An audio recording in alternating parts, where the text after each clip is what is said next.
Hi there, this is Jacklyn with Nickel and Dime Decor, and it's so good to be with you again.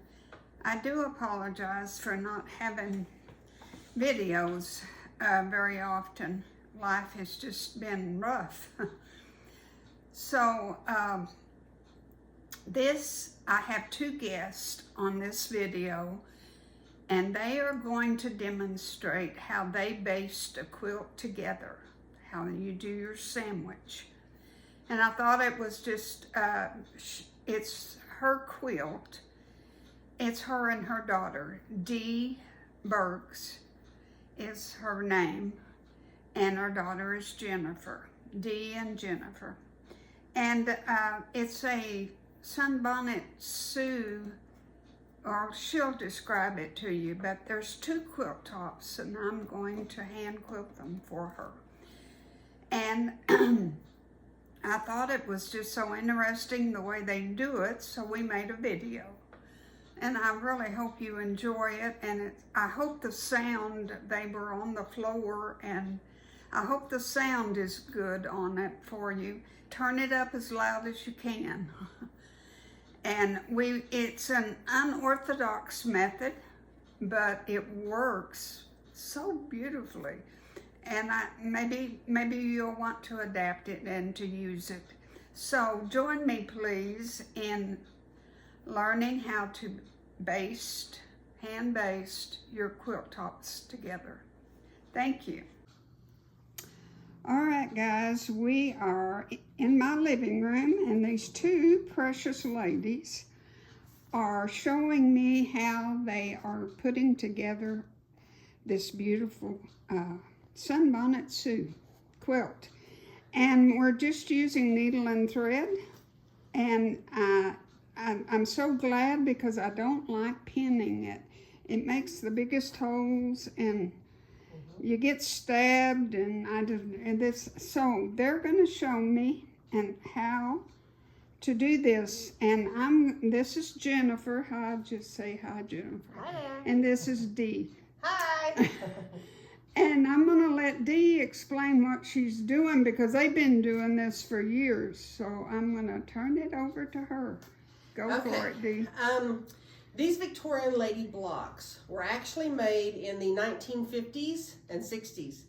They were made by my grandmother's sister-in-law. Her brother was killed in World War II, and her sister-in-law, Billy, never remarried. And these are some of her blocks that when she died went to my grandmother, and my grandmother never did anything with them. So she gave them to me, and I'm just now doing something with them. I pieced the top, but Jacklyn's been kind enough to quilt it for me. And so when Jen was little, Jen's my daughter, and in the late 80s, when she was about 5, she would help me baste quilts. I used to teach quilting classes, and I did quilts at home too. And so when she was about 5, she would help me get down and baste these quilts. This is a very, very simple process. We try to use these large needles. I don't know if you can see these needles. I don't know if I can see it or not, but they're these larger needles that you get in a package of needles, but they don't have a huge eye. You want a slender needle so it doesn't make a big hole. We use these larger needles, and we try to use some kind of contrasting thread.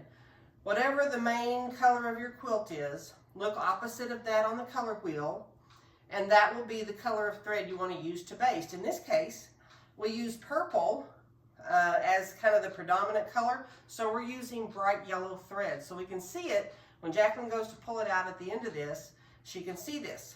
Now when you go to baste a quilt, we don't use any knots whatsoever when we baste. Everything is left loose so it can be pulled out easily. The stitches, basting stitches we are taking are about 4 to 6 inches. And then we'll take another stitch that's like 1 inch or 2, and then 4 to 6 inches.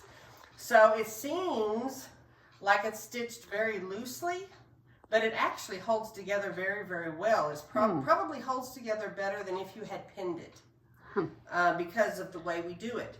We start in the center, and that's where Jen and I both started, and we do a starburst out. You'll have 2 diagonals across the quilt and 1 down the center. And then we come back and we make 2 large squares that'll go through the centers of these squares. That is all the basting you need. Once we get this done, we're doing 2 quilts today, we'll flip them over. It'll be especially apparent on the one where we use blue thread, and you'll be able to see the pattern, because that's going to be important. So you can kind of see what pattern we use. But it's very fast, it's very easy, and provided you can get down on the floor, which that's a big question, but if you can get down on the floor, this can be done really quickly. We're doing 2 quilts. It probably won't even take us an hour to do both quilts. Golly. So we'll let you see If this. I was pinning it, it would take me 2 hours. Just to pin it. Well, and that's a whole other thing. Your pins fall out, they get in the carpet, you poke yourself with the pins, and that's a real problem. Jen's on blood thinners. For those of you on blood thinners, you understand what a problem that is. So you don't want that to happen. And this completely negates any of that happening. Yeah, So we'll great. get to work and y'all can watch. All right. Look at all the beautiful colors on this quilt, isn't it? It's, we jointly, Dee and I decided that to keep the integrity of the quilt, it had to be hand quilted. It just, it's a priority. It just needs to be done. So I think it's going to be so fun to quilt. I haven't decided the color of thread, though, I'm going to use. Well, the backing is muslin, so really pretty, and the blocks where you'll be quilting mostly is muslin. Really any, just an off-white would work. But if I do the stitching on the dresses, on the like the turquoise, well, the off-white would be pretty. It wouldn't take away from it, I don't think. And you had mentioned Sunbonnet Sue earlier. This is actually a Victorian Lady pattern.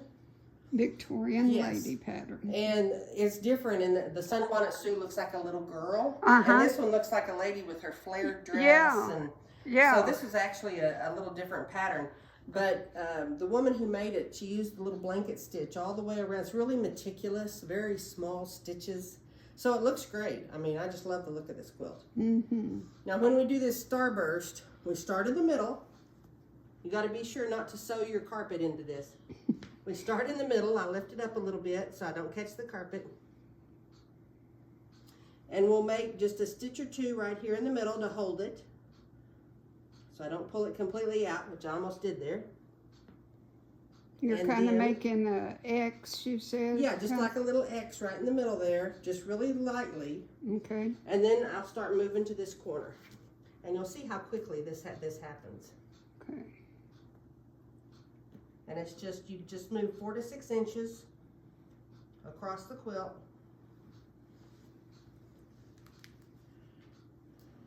And Jen will do the same thing and head that direction. You want to be really careful not to tug it too hard or you'll pull out your original stitches. Oh yes, I could see that. And then you have to start all over. But we just started a few minutes ago and we have like 2/3 of the X done already. But it's really quick. It doesn't have to be super tidy, just enough to hold it together. So we're just making an X to begin with. Right. Okay, got it.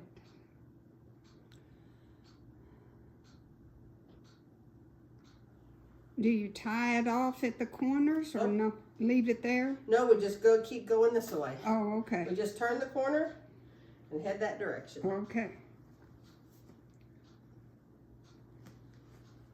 I don't see how you can do that. Your back. Yeah, well, my knees get damaged when I try to be on my knees, so it's better for me to lean over like I'm weeding my garden than it is for me to try to get on my knees.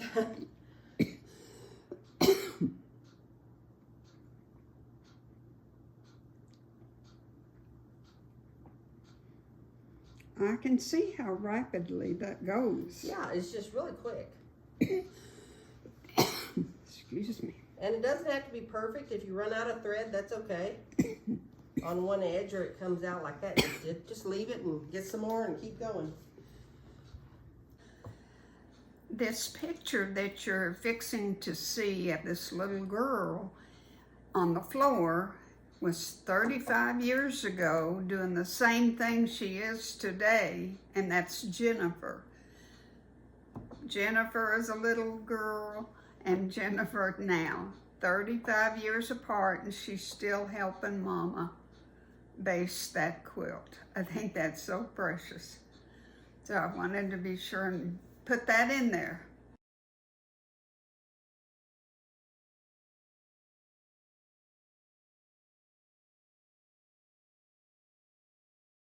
Okay, this is the second Victorian Lady Quilt.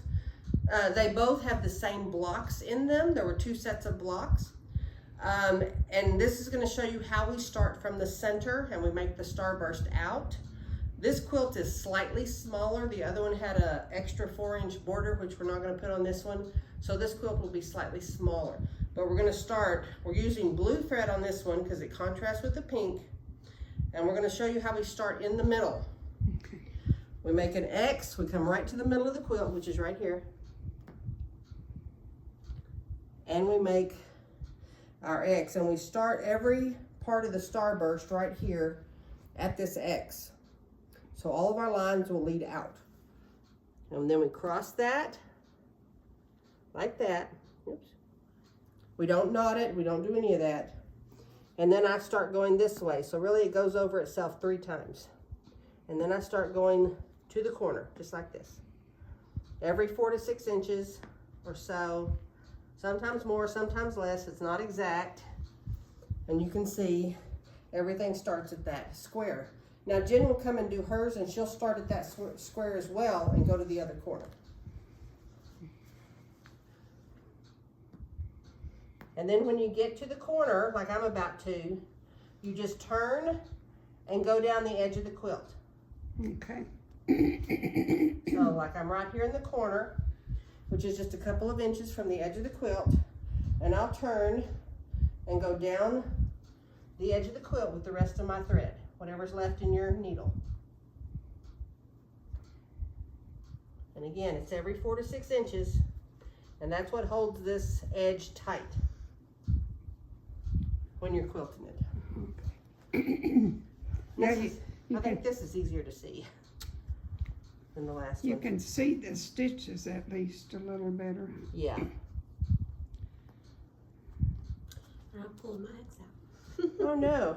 And when you get to the end, you just let it be and get your next piece of thread. We're not tying off or anything. We're just leaving it loose. Leaving it be.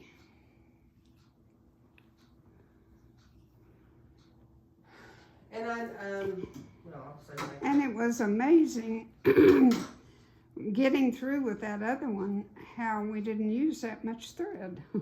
No. I mean, it didn't seem like we did. You really don't use that much thread. And like we were talking about, it's a great way to get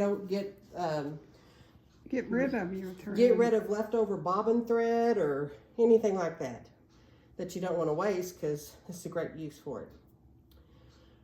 And also, I wanted to say, you can do this like this and use it with any method. You can quilt this on a frame, you can hand quilt it just in your lap, you can put it on a hoop. I've quilted a lot on hoops with this method. It works great.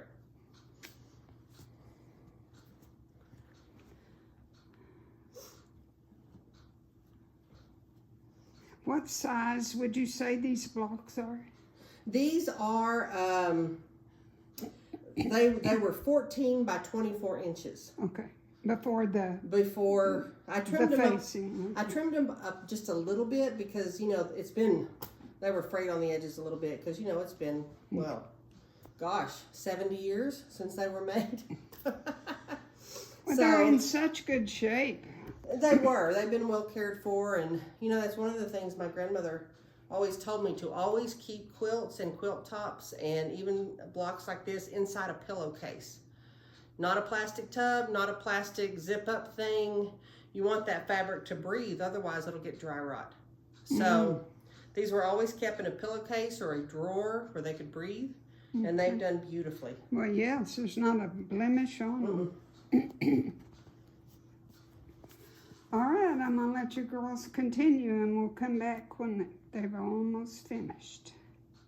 This is where we started in the center, and then we radiated out to each edge. So there's like a starburst here in the center, up, down, and then to each corner. And then we went out and did this square, you see this square box. And then there's another square box about a foot away from that one that goes all the way around the edge too. And then there's the edge all the way around.